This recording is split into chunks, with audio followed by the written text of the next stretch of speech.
So first of all, I want to say thank you so much for watching and subscribing. It's really awesome to have gotten to this milestone, and it's really encouraging. So thanks a lot. Now, as a bit of a celebration, I thought I'd take the opportunity to also embarrass myself a little bit and show you all the different incarnations of my personal website that I've been using or have had since about 2016 when I first started learning web development. Okay, so this is the first incarnation of my personal website that I built when I was starting web development, when I started at my bootcamp. Obviously, as you can see, it's not that much. It's just a plain HTML file with a couple of lists. Not really that much CSS, not really that much design. Allegedly, I know JavaScript at this point. I know jQuery, JSON, Ajax, object-oriented programming concepts. Not that I'm showing any of that off, obviously, but I've written that I know it. And some links to actually quite a lot of little projects that I've done, which is pretty cool.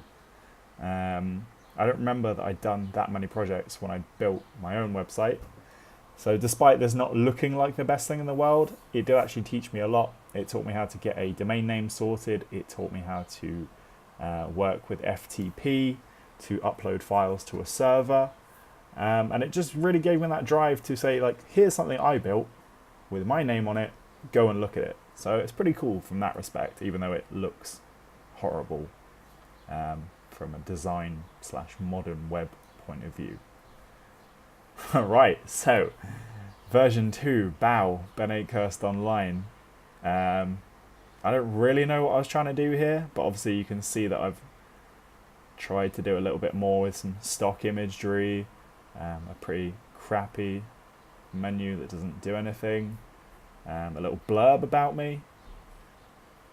4 projects I've now narrowed this down to, which don't also go anywhere, they don't really do anything. An unfinished contact section, and a nice big red bar. So I guess I was in the process of building this one, and then I'm gonna guess I got distracted at studying or at work, and it just never got finished. Oh wow, here I am. This is number 3. I think I've learnt some skills here, how to put some video on the web. And this is obviously native video. This isn't using YouTube or isn't thinking about bandwidth or anything like that. No. This I had to put a lot of video in. I'm using jQuery, Bootstrap. Yeah, so I'm not really. So again, it's just an HTML, CSS, and JavaScript file. Let's see if the JavaScript actually works on this version. So I got click to scroll working here. So here I've got a little picture of me added in. Obviously that blurb still not too much, not saying that much about me. I've got some technologies listed, so that's all cool. Got my projects here a little bit more. Again, as you can see here, the design side of things not that great. A lot of just white websites, white backgrounds, but I'm making some progress. I've got a lovely contact me section, so that's all cool. So yeah, I think the main idea of this one was like I wanted to kind of show off a little bit that I could, stack text on top of video, and again, the only JavaScript I'm using is jQuery, basically click to scroll. But yeah, I think I had this one up for a couple of months. This was I was very proud of this one. And now if I jump over to what I have today, so this is my website as it is right now. If you go to it, again, it needs to be updated.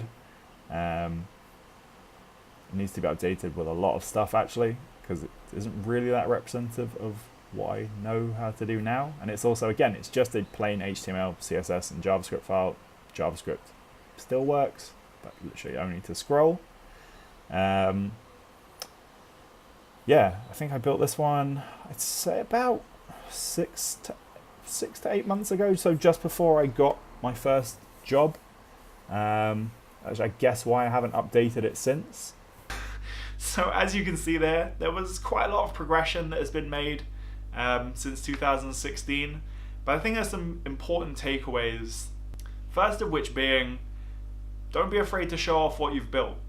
Don't be afraid to show it to people. Don't be afraid to put it out there. You know, some people are not going to like it, some people are going to have criticism. I think it's important to learn how to take that criticism properly, like take the constructive criticism and use it to improve yourself. But be proud of what you've built. I mean, not many people know really how to build programs, do programming, build web apps, build websites. So it's still a really cool thing. I'm sure you're the only person in your circle that knows how to do this stuff or is learning how to do this stuff. So be proud of what you've built. Another thing I can take away from my progress has been use GitHub. It's really cool to learn how to buy a domain name and link it up to hosting and work with FTP. But to be honest, if you're just starting out, there's no need to spend all that money and doing that kind of stuff. Just use GitHub, host your websites on GitHub, as long as they're not dynamic and they don't need any databases or servers. If it's just a static portfolio, then just host it on GitHub. And it's a great way to learn and get integrated in learning how to use Git in GitHub. I think also use a project like this as like a piece of personal encouragement. Obviously, you can see the progression of where you were when you first started. Like, I can look back at that first website that I built and be like, what the hell is this? And I remember that took me a couple of days to build that. Nowadays, I don't want to sound like I'm bragging, but it's something that would take me 10 minutes. So it's really awesome to be able to look back and see where you were when you started and see that progression of one thing. So seeing that progression of your website from version 1 up until where it is now is a really cool way to see and get a real gauge on how quickly and how fast you're picking stuff up. And also to look back and be like, wow, what used to take me a long time, I can now do in a couple of minutes. So once again, thank you all so much for watching. Thank you so much for subscribing. Thank you so much for getting me to this point. Hopefully I'll keep growing from here. If you haven't done so already, please go ahead and subscribe. It really helped me out, helped me make another one of these fun videos, I guess. And until next time, thanks a lot for watching.